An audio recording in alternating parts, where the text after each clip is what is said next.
Hi friends, this is Marie of Living Felt. Welcome to part 5 bonus round of our needle felting a doll workshop. This has been a live online event that we've held for 5 weeks, but this section is a bonus section. These were recorded outside the live broadcasts.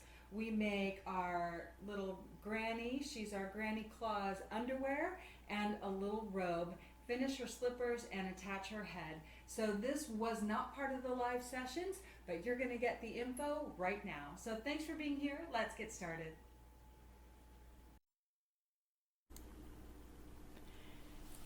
So today we are making underwear for our little Granny Claus, and it's a great place to start to make underwear to get an idea of how the other clothes you make might fit. So this is her head before her body's attached.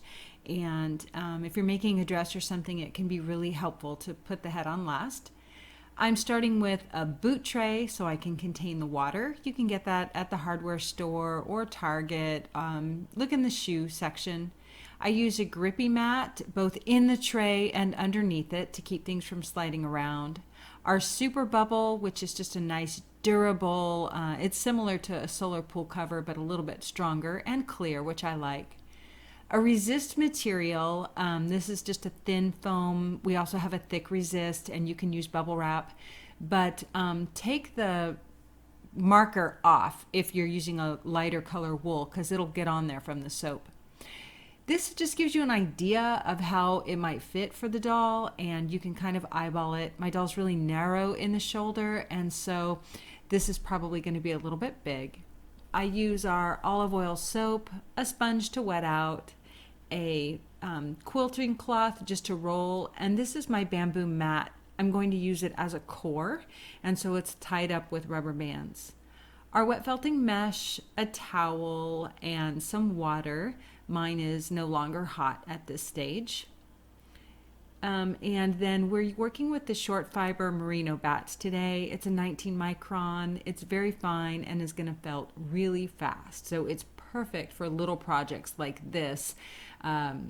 It's just going to get into those little small spaces that we need. If you're brand new to wet felting, we're just going to go through these steps so that you see how to do it. We also wet felted live. We made a little item that could be a dress, a vest, a tunic, or a skirt. Today we're going to make underwear and a dress in the wet felting portions. So put down the mesh, and I like to get my wool the right size by using the resist to start.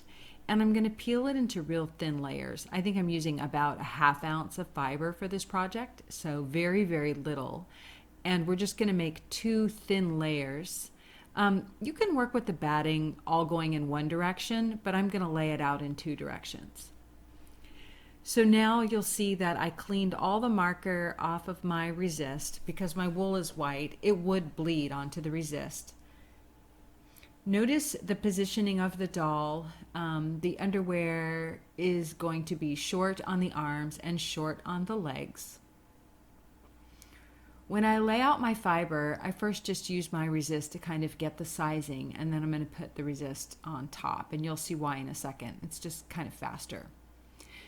You want the wool to be shorter than the resist, so the resist should be longer in the arms and longer in the legs than you want the finished product to be, and that will just keep it from sealing together. I'm tearing it between the legs, and we're just going to fold it around the resist up over to the front, and that helps me do that. You can also cut your fiber, which you'll see we did on the dress portion, depending on what your shape is. So basically I know I have enough here to make 2 single layers going the same direction. And on each side, I will make a layer going up and down, and then a layer going side to side.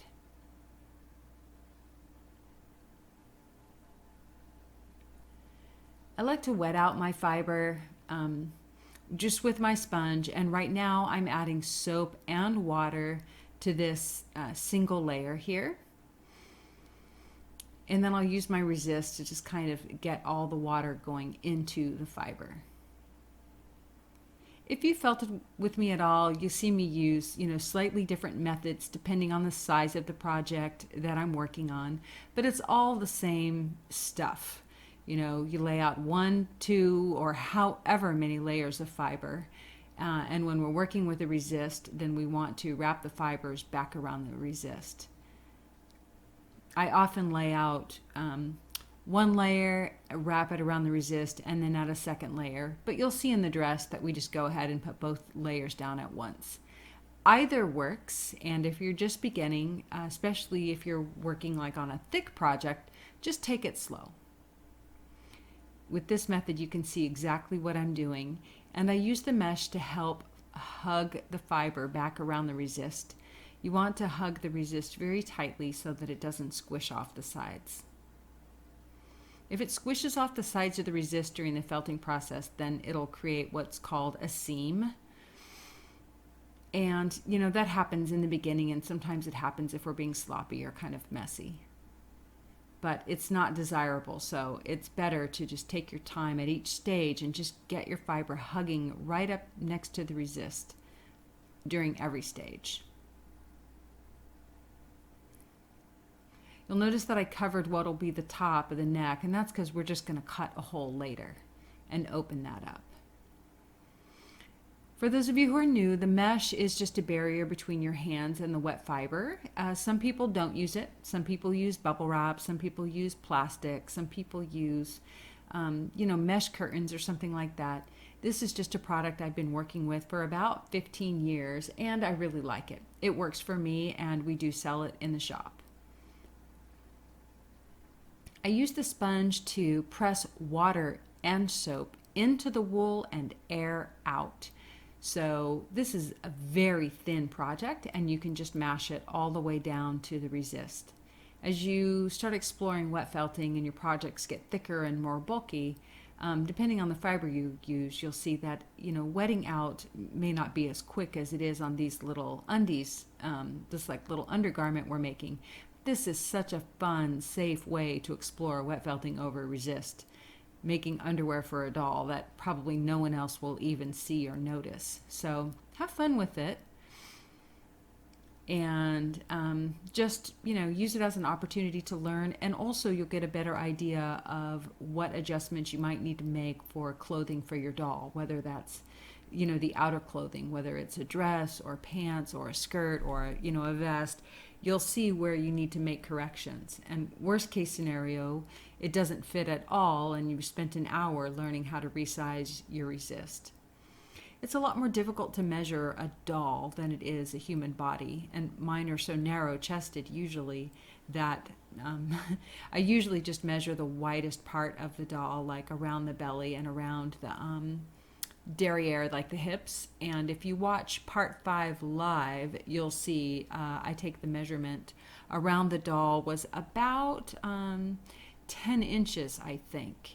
And then I did about a 35% expansion on this resist, and we do show that math in the part 5 live section. So here I'm laying out the fiber to go side to side. With batting most of the time, the fiber is already kind of mixed up and going in different directions, but sometimes maybe you have the time or the patience or you want good practice. It's nice to kind of go ahead and get the fiber going in different directions, because even though it's true that fiber is kind of mixed up in a batting, you will notice that there is a grain, and getting more fibers going in different directions just allows for quicker, faster entanglement. So that was layer 2 on this side, and we're going to just wet that out as well. People often ask, how do you know if you have too much water?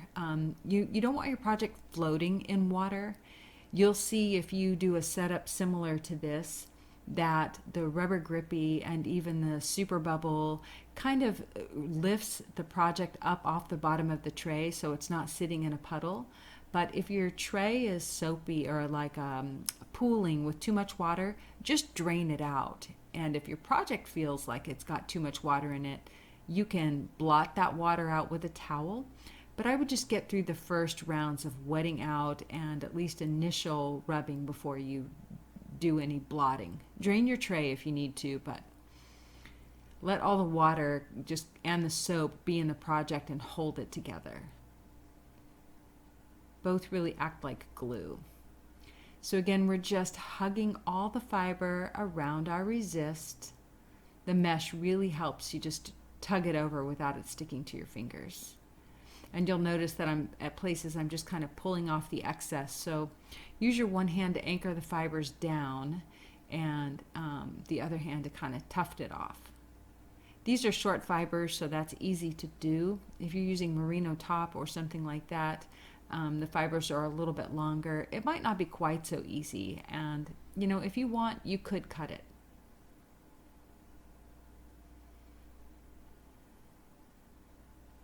Getting a good coverage around the edges is really important because often when you're wet felting over resist, if you're going to get a hole, that's the place it's going to happen. It's really nice to at least make sure you have 2 layers going over the edges.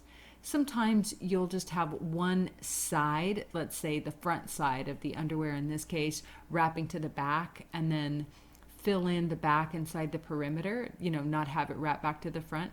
That's fine too.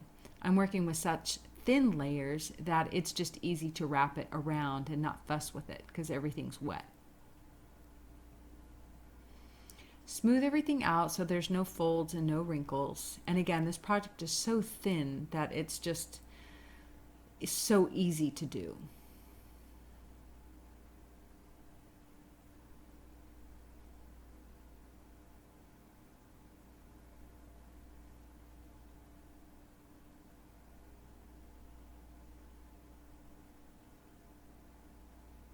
When we get to the rolling section, I'll show you how I roll once and then at regular speed, and then we'll speed through the other rolling so it's a little bit easier to watch. But at any time, if it's just going too slow for you, remember that you can play the videos at a faster speed so you can just see the action that you need to see. And there's always these, if you click show more in the description, you can jump down to the section that you want to get to. So here we're going to put our last cross layers on, and I'm just going to let as little fiber trail to the other side as necessary since I've already wrapped around a couple of the layers. Some of the fibers will trail over, and that's totally fine too. So I'm just going to basically patch and piece it in so that I get a second layer on this side.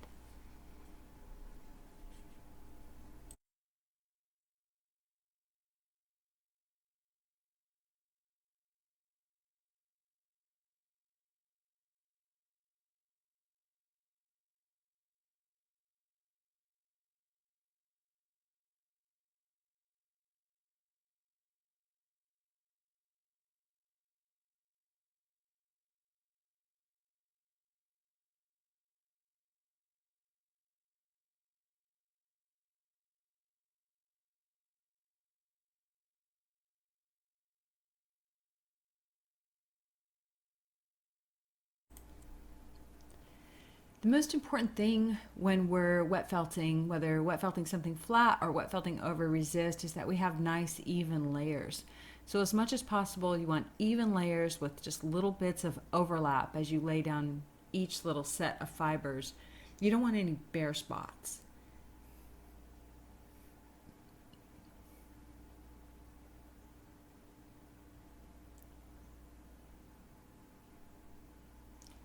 Just flatten it all out, make sure everything is hugging the resist. Whenever I rub at these initial stages, my palms are almost flat and the motion is actually very, very gentle, and I'm rubbing towards the center. So just trying to get all those fibers along the edges to really hug against the resist. And very, very little rubbing at this point. I'm just trying to get all the air out and all the fibers laying down flat. If your fibers are peeling up through your mesh, then you're rubbing too hard. And that's true at any stage of the felting process. So notice when I peel back my mesh, I'm always keeping the angle very shallow and close to the project so that if anything is sticking, I don't yank it off. So we're just going to flip once more and make sure any trailing fibers are wrapped around to the other side, and then we can roll.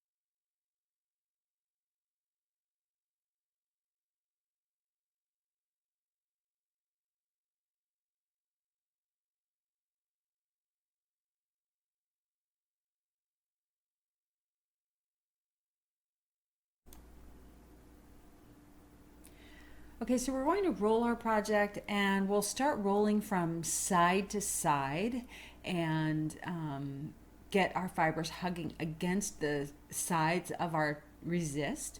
And I'm just using my bamboo as a core. Sometimes you use the bamboo as a bed and roll the project up in it, but in this case I'm just going to use it as a core. And I'm wrapping everything around it. The project's super small, there's no buckling happening, but I'm not rolling it too tight. You'll notice that as you roll, as you felt and your project shrinks and gets tighter, then you can roll more tightly. But in the beginning, it's a little bit more loose. You just want it to be round. You don't want your roll to mush out on you and be flat. It should roll. So this is how I roll. Notice that I'm just going to do what I call rock and roll for about 25 counts like this. 1, 2, 3, 4, 5, 6, 7. That's how I count. We're just going to do a little rock and roll. After 25, I give the whole roll a quarter turn on its center axis. So I'm going to start rolling back here in just a second, and you'll see that's what I do. A count of 25, give it a quarter turn on its axis, a count of 25, a quarter turn on its axis, a count of 25. So I'm going 100 times in one direction, but I keep giving it a little bit of a turn so that I roll it, all sides of the project are laying down on the mat.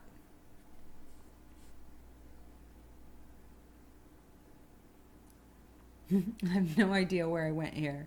I thought that I was just dealing with my sleeve issue. So let's see, here we go. Okay. I think I'm just going to roll it up a little bit more tightly. Yep, okay. Just roll it up a little bit more tightly because I walked away from it and let go of that pressure. And you can rubber band the ends. You can tie the project up with old t-shirt strips, something real small like that. A rubber band is just perfect. And it does help. I don't do it every time, but it does help if you just tuck those edges in that are sticking off, the edges of the mesh or towel or whatever you're rolling in. It helps hold it together. So these are the full 25, and then I'll tell you when we do the quarter turn.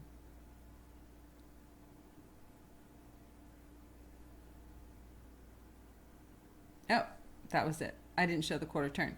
So there was some jump there. So then we're going to roll it from the other side, and that's just going to be 100 count. So there was a little clip there in the video, but I know that I'm going to show you more rolling here, and I'll help you understand that. I just peel back the mesh to make sure none of the mesh is sticking to the wool. That's the most important thing. And initially, I think the bamboo is a little rough on this item, and the mesh just kind of helps protect it from digging into the fibers. And here I'm just, hugging, again, the fibers right up against the resist. So let's roll from the second side.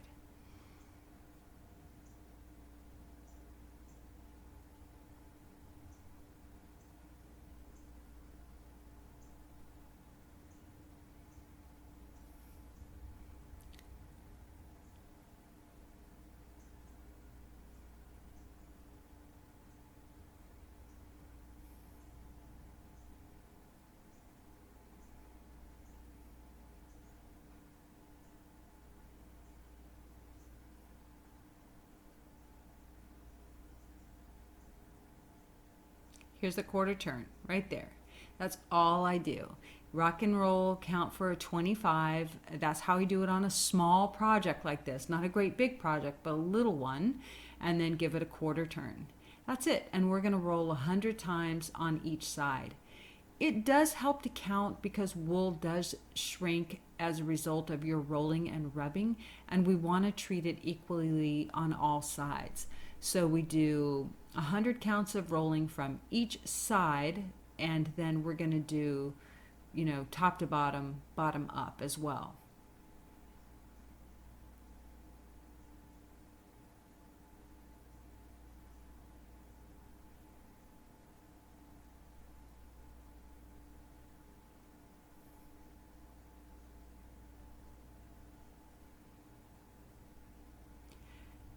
I tend to roll, especially something like this, I tend to roll in shorter spurts because I just want to control and see what's happening. If you're rolling something very large, like your own clothing, it would take a lot more time each direction, a lot more rolls. But on something little like this, it's worth pausing and checking the results and making sure that you know what's happening. It's not sticking to the mesh, it's not sliding off the resist, just those types of things.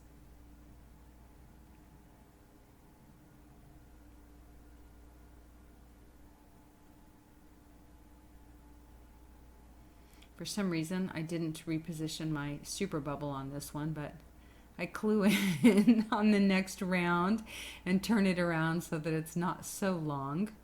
It's not so wide.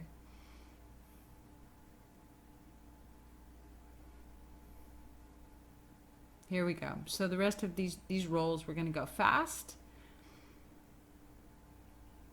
I super speeded it up so to save you some pain of watching me roll. Good time to listen to good music or maybe a good audio book. Now I take the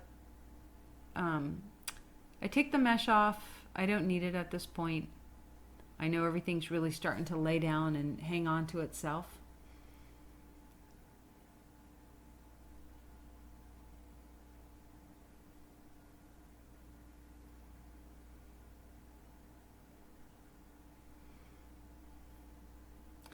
Okay, so I've checked this out, and now we're going to go back from side to side a little bit and get a little more rolling in. You really want to felt as much as you need to while you're on the resist, and what you'll notice is that when it's time to take the resist off, your project starts to buckle. And by buckling, I mean it's starting to shrink smaller than the resist.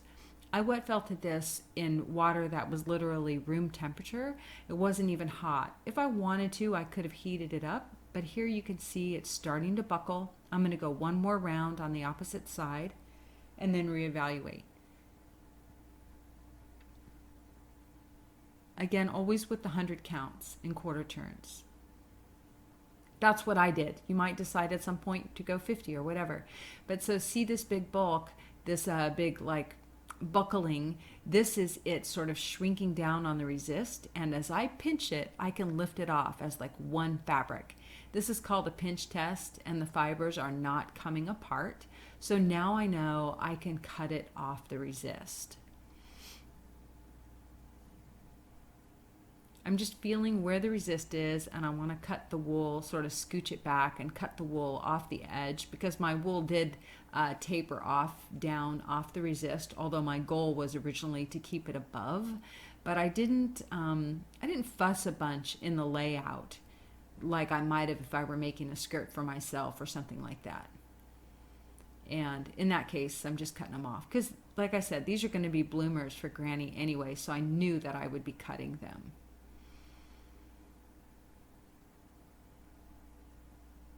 My only goal was to make them longer than I needed. So find your way in there so that you don't cut the resist if possible. Just get inside. Real sharp scissors help.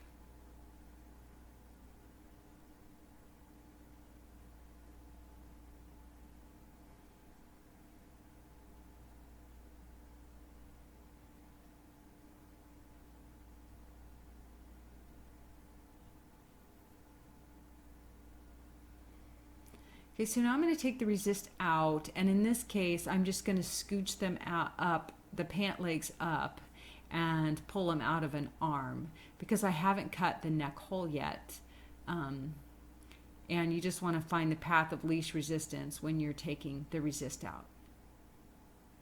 This is thin and flexible and small, so that makes it easy.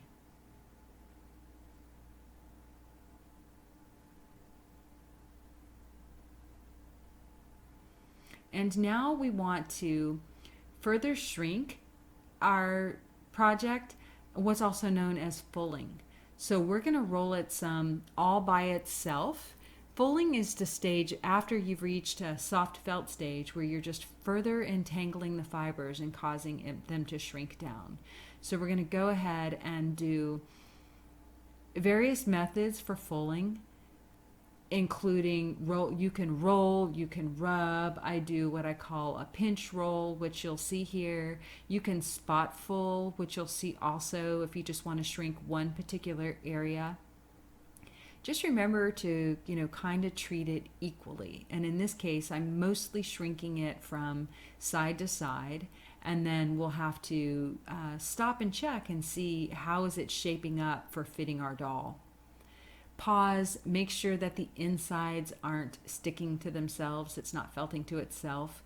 That's why you want to felt it as much as possible on the resist before taking it off, so that it doesn't stick to itself when you take it off and continue fulling it.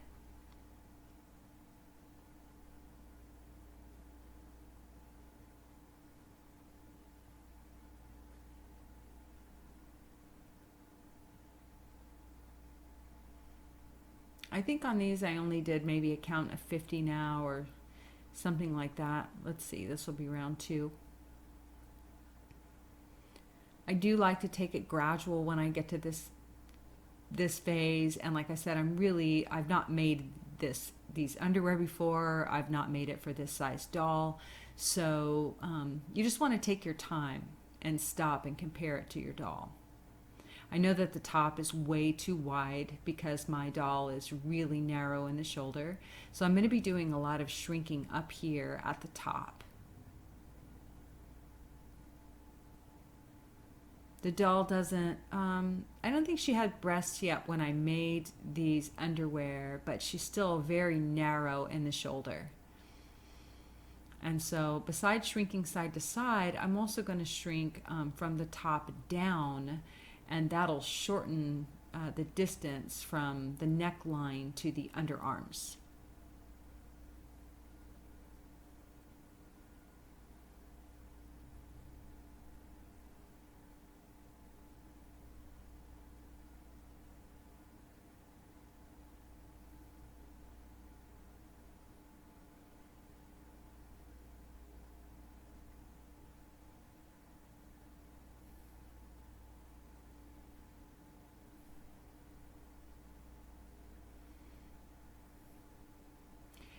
We're still making sure, that the project isn't sticking to itself. It's not felting to itself inside.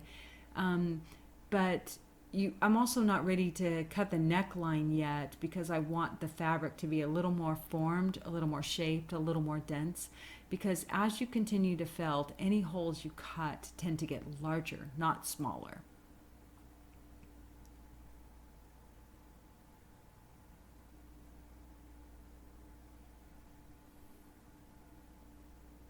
So it can be a little deceiving, but my doll has a big she has very pear-shaped, which I love. So she has a big belly and a big derriere.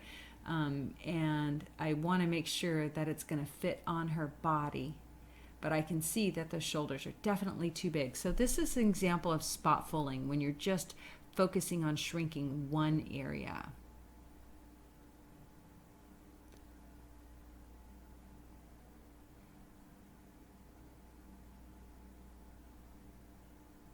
You could also use hot water. I never heated up my project in this case. If you're really trying to shrink something, you can get it hot. That's always an option.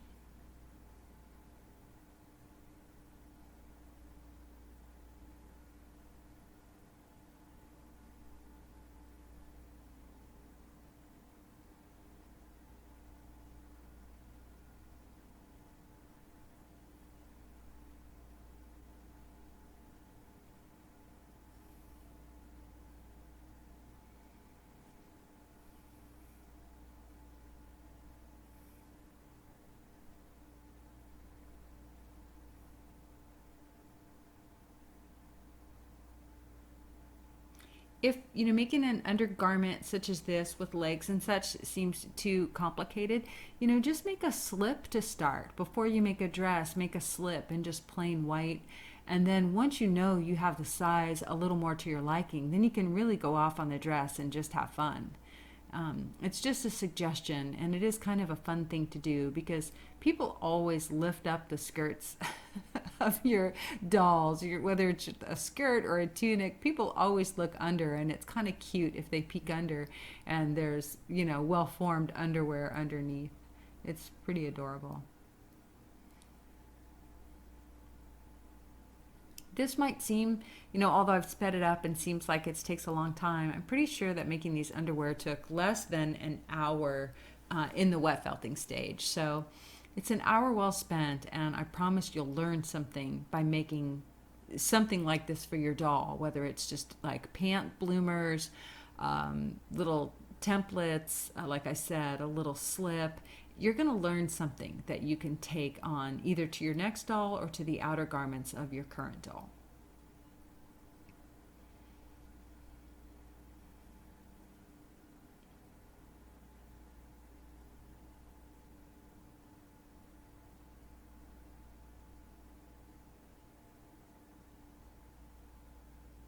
I like to felt the edges. After you cut, we just felt the edges a little bit to help seal the fibers down and close off that edge. And right now I just want to get like my final shapes in place, and then we'll cut an opening in the back so that she can actually put it on. But folding side to side really helps you kind of get it even.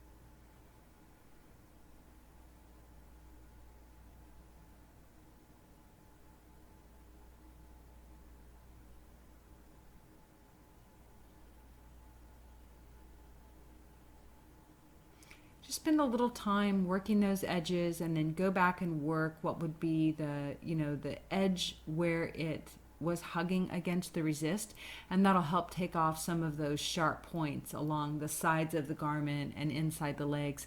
And that may not matter to you, but that's just kind of how you do it. You just go back and work those edges and get everything all flattened out.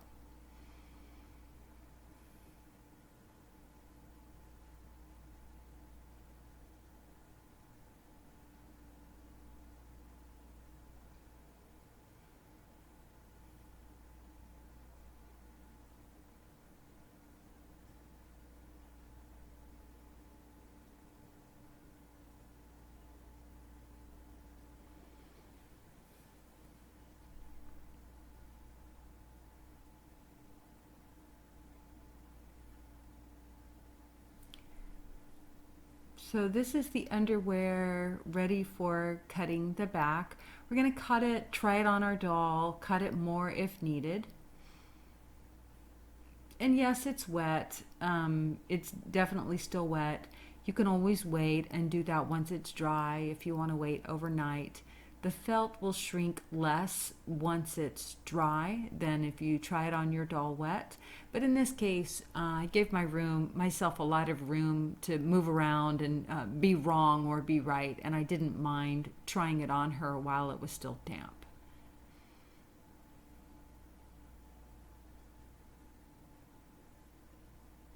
So you can see how shapely she is, and I need to make sure that I have room for her belly and her butt. And so I'm just going to put it on. It doesn't matter which direction. I just need to get an idea of how big I need to cut that slit, which will be in the back, so that this fits her. Because I want to get it all cut now while it's damp before I rinse it out and dry it overnight. You can see I can see pretty quick that I'm not going to get this on here without kind of distorting it. See how tight it's stretched? So I'm going to go ahead and cut it some more.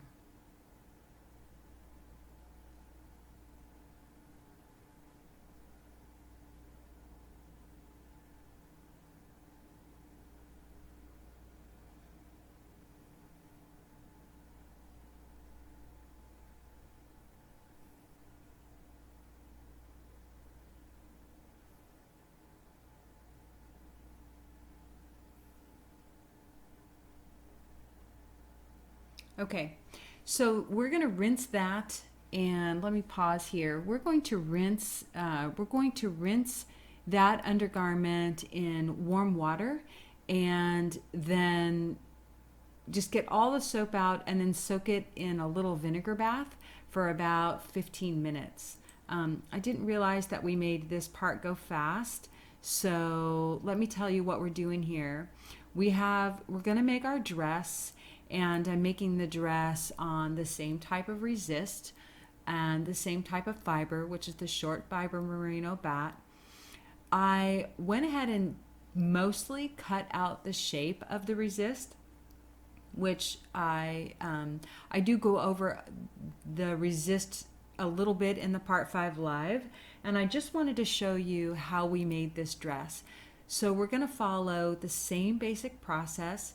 What's different is I've already created 2 layers of fiber, one going up and down, one going side to side, and then I cut out the basic shape so that I could speed up the process for folding it around the resist. So we're going to play this fast since it's pretty much the same process, or I'll let it play however we edit it, but it's the same process as we did for making the undergarments.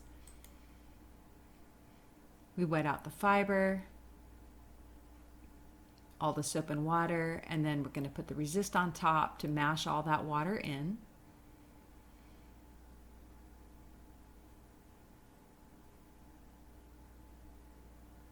Wherever it's dry, just make sure that you go ahead and get it wet underneath.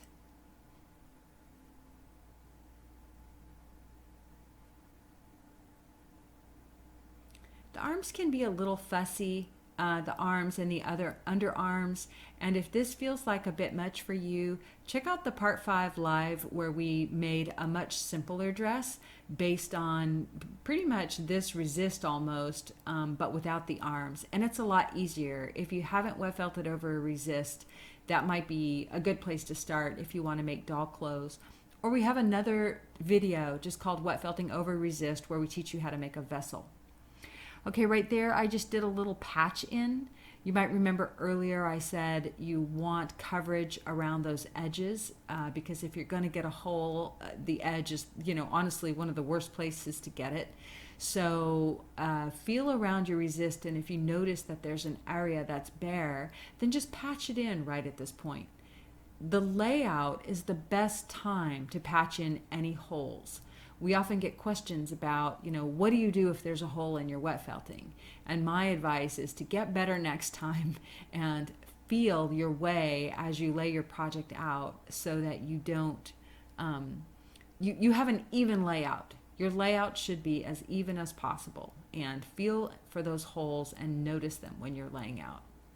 So here, notice I'm mostly patching in on this side. I'm gonna, fold very little over to the second side because I had a lot of my bulk on side 1 where I went ahead and laid both layers out in one pass, unlike we did on the underwear. In the underwear, we did it in 2 passes.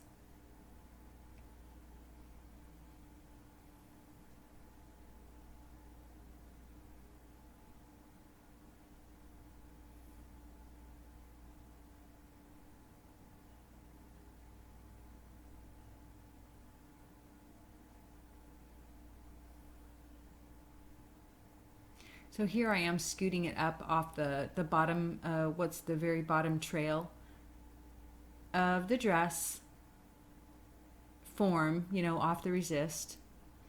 Spend a little time on those underarm areas, and just remember, rub to the center, rub to the center, rub to the center. Notice that the project's really not shifting under my touch, although it looks like I'm really rubbing fast. I'm actually being very, very gentle as I rub. You're more just coaxing the fibers. We're not using much muscle here at all. So this is the same exact process that we did before. We're going to go side to side 100 times to start.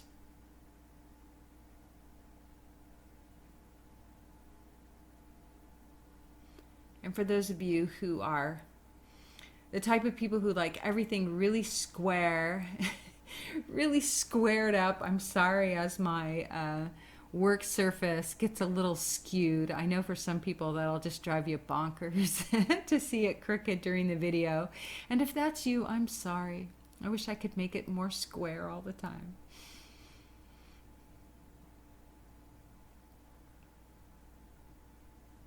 So remember to peel back your mesh. We don't want it sticking. And I flip it over to the other side because the wool really does shrink as you roll it. And you're going to notice that these short fiber bats, the 100% merino short fiber bats, it's 19 micron, felt so fast that you just want to be as even with it as possible.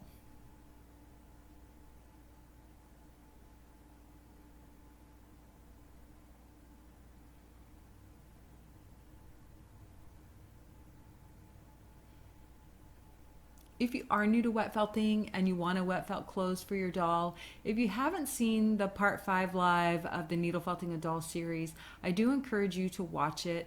One of the things that's beneficial about it is you get to hear the community questions as we're working, and that's really been the fun of so many of the live sessions, is that people get to ask questions while it's happening and we can address them right then. So it really does kind of shorten your learning curve, and people have just been able to, do amazing things right away.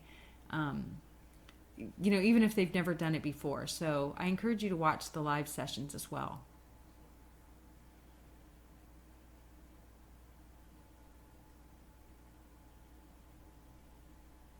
You'll notice that as I roll, my hands move from the center out to the center out, or I spread my hands out to cover as much of the project as possible. That's how I was taught when I first learned to felt, which was all in written word. There was nobody... I wasn't able to learn from anybody in person until I had been felting more than a decade. But I did learn how important it is to just touch as much of the project as you can. And that's why you see my hands move from the center out all the time.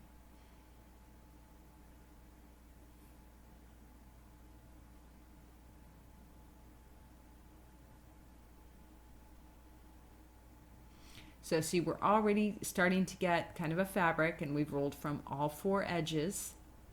It's buckling just a little bit, but here I decide to roll it all by itself and not over the bamboo. I like this because you get to see that, there really isn't just one way, but, there is a process that we're going through.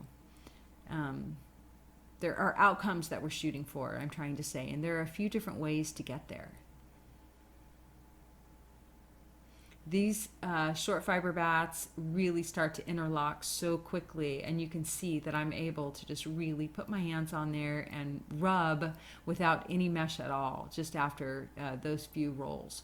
So we have a real nice fabric, and I'm able to take that out. And then we'll spot full and just continue fulling and spot full like we did with the undergarments.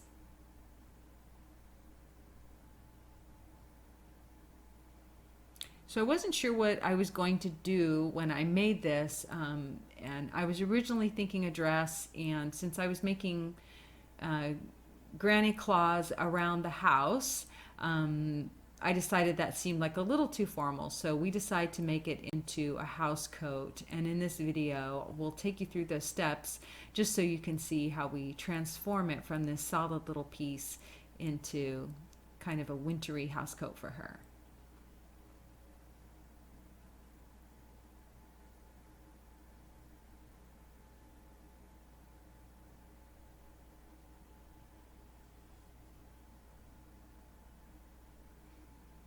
All I did was just squeeze water out right there so I can get a little better evaluation of how the felt is progressing. Something I like to tell people when you first start felting, you might think that something is felted, and then I say that the first rinse is really telling. So if you're not sure, you think things are holding together, go ahead and rinse out the soap and squeeze, but don't wring out the water. And that's going to give you a better evaluation of how your felt is doing. If you're really not sure, then set it aside and wait till the next day.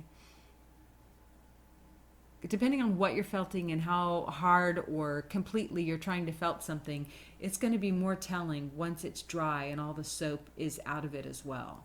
And yes, it may mean you need to go back, but all that's going to happen is you're going to gain experience as you felt each time and have a better idea of how well something is felted while you're still in the process of, the wet and soapiness.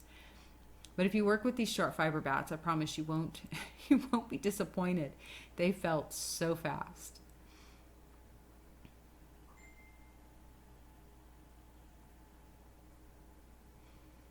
So now I'm just comparing. That's all I'm doing, just comparing, evaluating. I decided that I like the bottom a little more organic and not, cut straight across.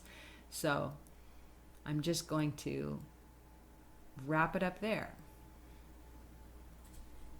For my Mrs. Claus underwear, I have made her this little jumper or bloomers, as we showed in the wet felting section, and I thought it would look cute with just some little red thread adornments.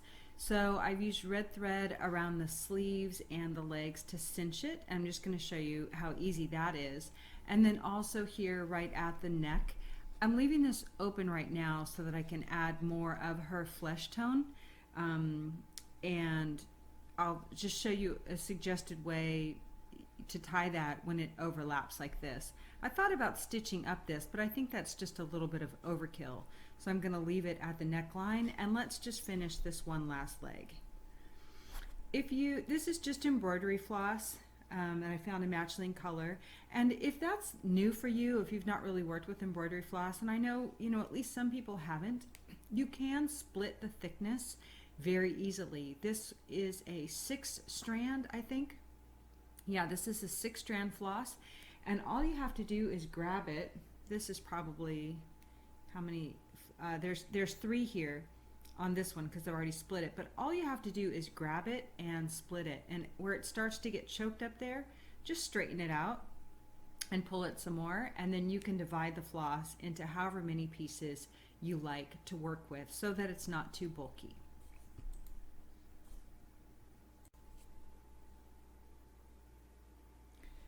Granny has her little bloomer pajamas on now and her head on straight. So now it's time to make her a house coat. And I'm going to cut this little red dress that I made into a house coat and put the adornments on it. I'm thinking embroidery and needle felting both will be what I'll do.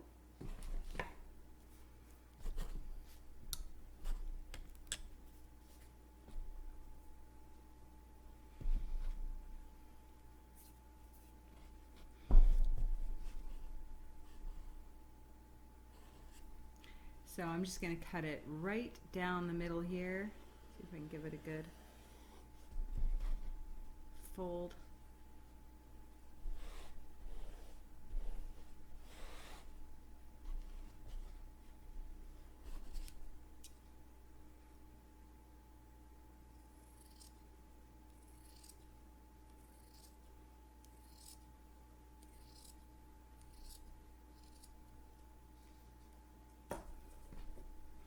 Maybe I'll give her a pocket and maybe even cut the neckline a little bit bigger. But just for starters, let's put it on her so we can get the idea and then I'll decide how I do it.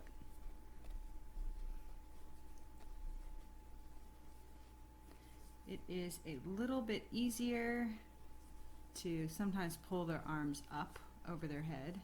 I don't like to bend her arm too many times out of whack.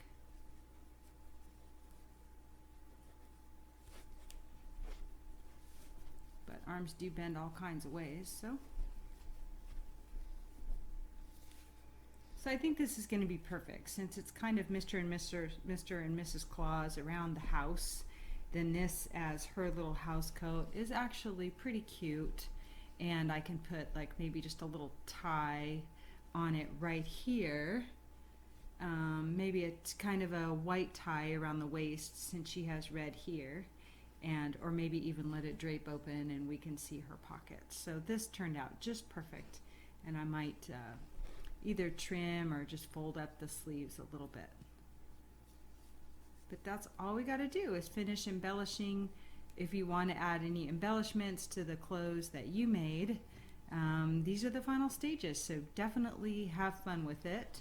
And I'll come back for one final when Mr. and Mrs. Claus are ready to be seen together.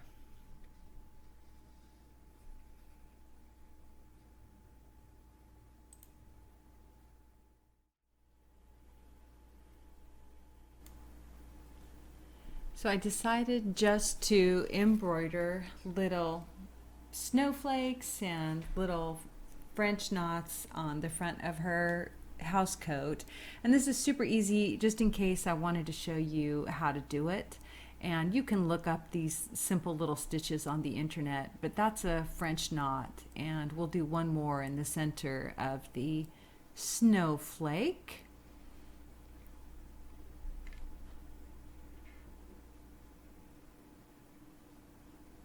So I'll just let you watch as we stitch that. I'm going to start at the top and then go to the center.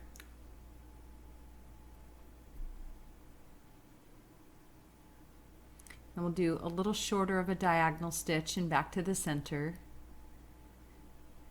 I am not a master embroiderer by any means, and so I had to just kind of tell myself that every snowflake looks different and allow that to be.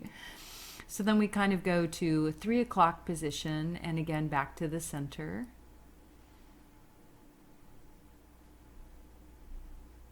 And then about 4 o'clock again on the diagonal. And I always find that, once I get this one side done, it's easier. So now I'll go to the center and then out at the 6 o'clock. And then back to the center and say out at 7 o'clock. You can angle your needle to follow, the opposite line. That helps you kind of get your angles. And then back to the center and out at 9 o'clock. And then finally like a 10 o'clock, if you will.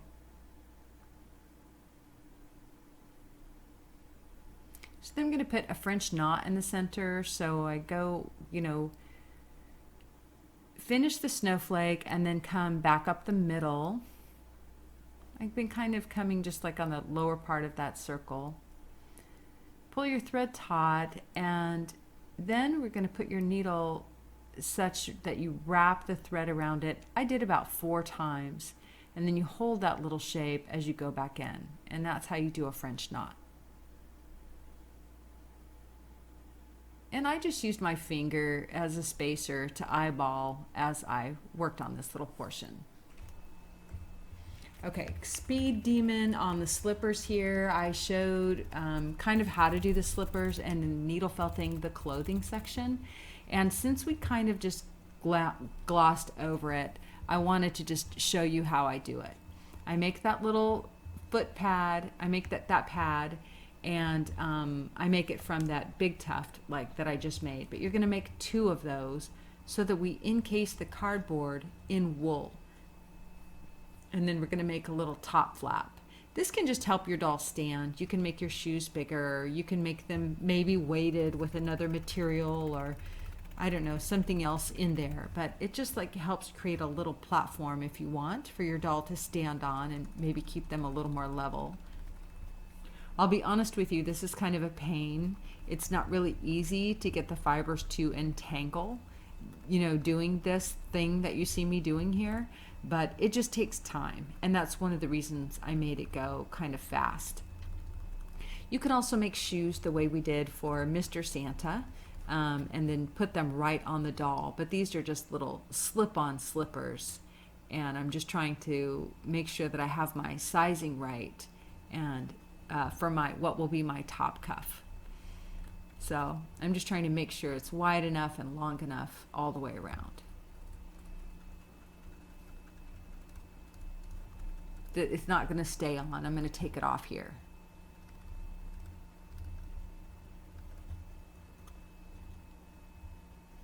And sorry, I go kind of way off there, but here we go. So now I'm going to just finish what's going to be the bottom, and then I'll end up putting the top portion back on. So you're just seeing my real work at this point.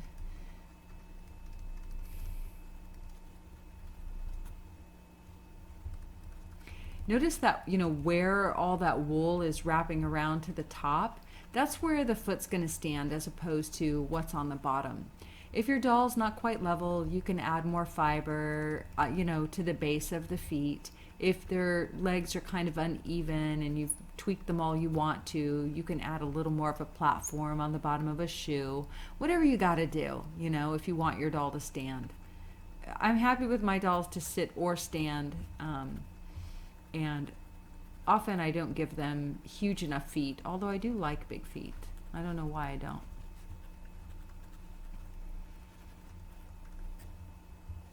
So now we've made kind of the platform, and you're just going to work all that wool so that it's laying down. Expect it to take time, really. There's no fast way to needle felt around that cardboard.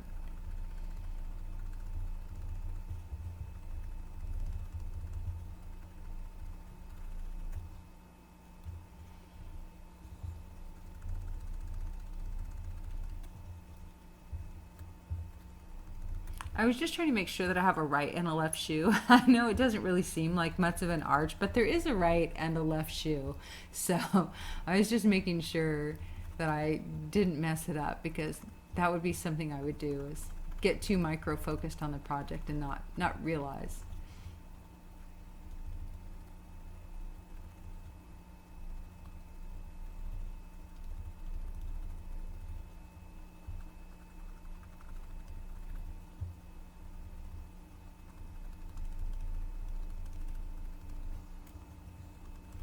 By the way, you could also put leather on the bottom or cardboard or whatever. I just tucked mine inside.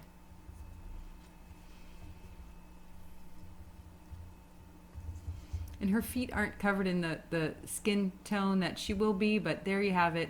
There's her cute little slippers on her feet. Thank you so much for joining us during this video series. These are the two dolls that I made as I was felting along with you. Somewhere in there I decided they looked like a couple and decided to finish them off as Mr. and Mrs. Claus in the off season. It's been so much fun for me. I hope that you'll post your doll somewhere on your social media, whether that's Twitter, Facebook, Instagram. Be sure to follow us. Just search hashtag or /livingfelt on whatever social media you're on. Twitter /livingfelt, Instagram /livingfelt, or Facebook /livingfelt. And when you post your doll, please tag us. Tag livingfelt, tag the doll felt along, and I invite you to send a picture of your finished dolls to us at friends@livingfelt.com so we can make a community album and continue sharing them. It's been great fun for me getting to felt with all of you, and over time more and more of you will felt along with us. Thank you for joining us. I wish you a great day in everything you do. Follow your inspired ideas and be extra good to yourself today, because you absolutely deserve it. Thank you. Have a great day.